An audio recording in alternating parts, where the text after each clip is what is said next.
welcome back to our continuing series, the emerging Agarwood enterprise in the Philippines. In this episode, we explore Chapter 7, Plantation Establishment and Field Planning. In the previous chapter, we discussed how to raise healthy Aquileria seedlings in the nursery. Now we move to a critical stage in Agarwood production, the moment when these young seedlings are transferred from controlled nursery conditions into the field. This stage marks the beginning of the plantation itself. Plantation establishment is one of the most important phases in Agarwood cultivation.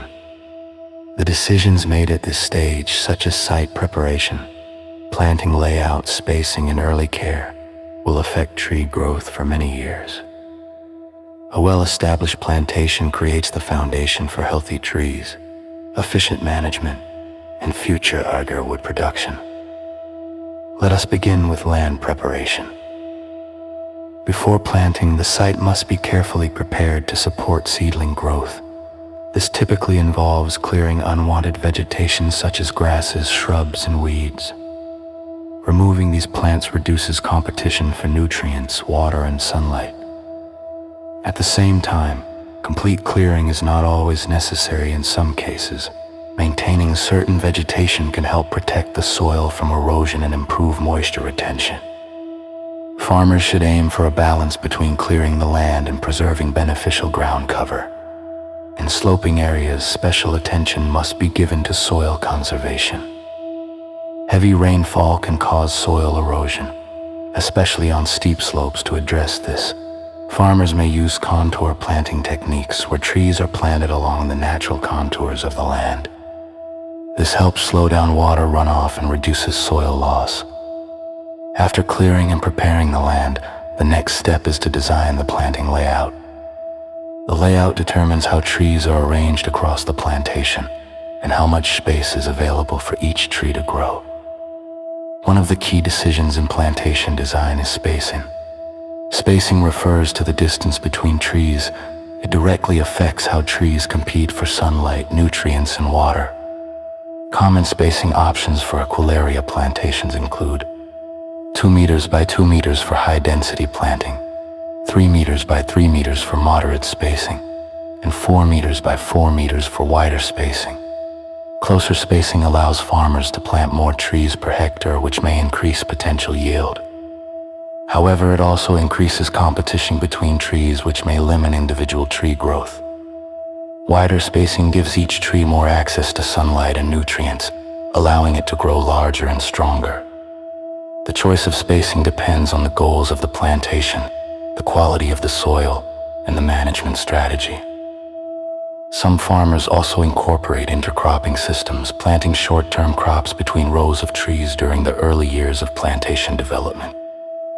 Once the layout is established, the next step is preparing planting holes. Planting holes are usually dug at each designated planting point. These holes are typically about 30 to 50 centimeters deep and wide. Preparing the holes in advance allows the soil to loosen, making it easier for roots to grow and expand. In some cases, organic matter such as compost or manure is added to the planting hole to improve soil fertility. When it is time to plant the seedlings, careful handling is essential.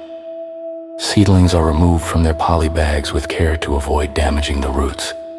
Each seedling is then placed upright in the center of the hole. The hole is filled with soil, and the soil around the base of the plant is gently pressed to secure the seedling.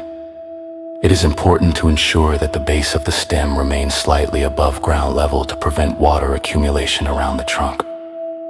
Now let us consider the timing of planting. In tropical climates like the Philippines, planting is usually done at the beginning of the rainy season.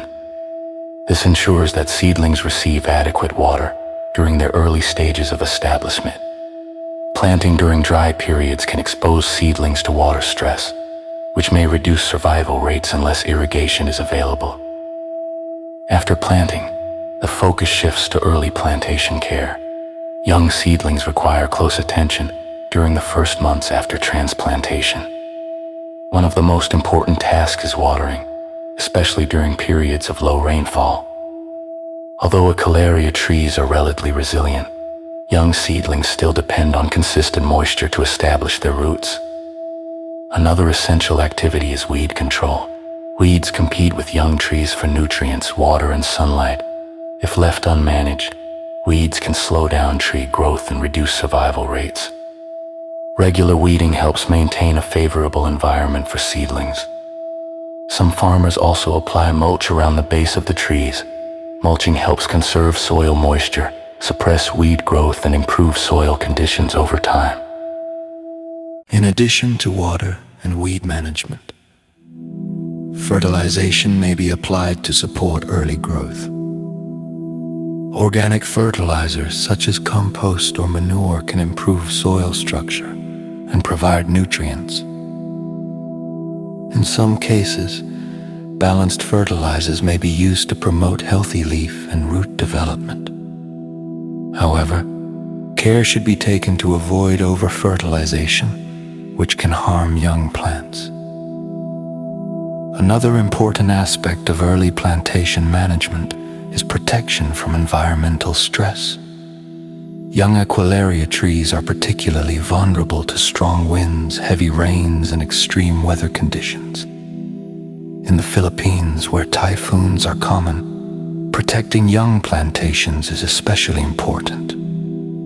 Farmers may establish windbreaks using other trees or natural barriers to reduce wind exposure. Proper drainage systems can also help prevent water accumulation during heavy rainfall. Monitoring the plantation is essential during this stage. Farmers should regularly check for seedling survival, signs of pest or disease damage, growth performance, overall plant health. Early detection of problems allows for timely intervention and reduces potential losses. It is also common to perform gap filling during the early months. Some seedlings may not survive after planting. These gaps should be filled with new seedlings to maintain uniform plantation density. Maintaining consistent spacing across the plantation helps ensure even growth and efficient management. As the plantation becomes established, trees begin to grow taller and stronger. Over time, the plantation will transition from early establishment into a more mature stage where long-term management practices become important. Plantation establishment is not simply about planting trees. It is about creating the right conditions for those trees to grow, thrive, and eventually produce Agarwood. The success of the entire enterprise depends heavily on how well this stage is managed. In the next chapter, we will explore plantation management practices, including pruning, fertilization, growth monitoring, and other techniques used to maintain healthy trees over the long term. These practices will help ensure that Agarwood plantations remain productive and sustainable as they mature. Thank you for watching Chapter 7, Plantation Establishment and Field Planting, part of the series The Emerging Agarwood Enterprise in the Philippines. If you would like to read the complete written chapter, please click the link in the description below.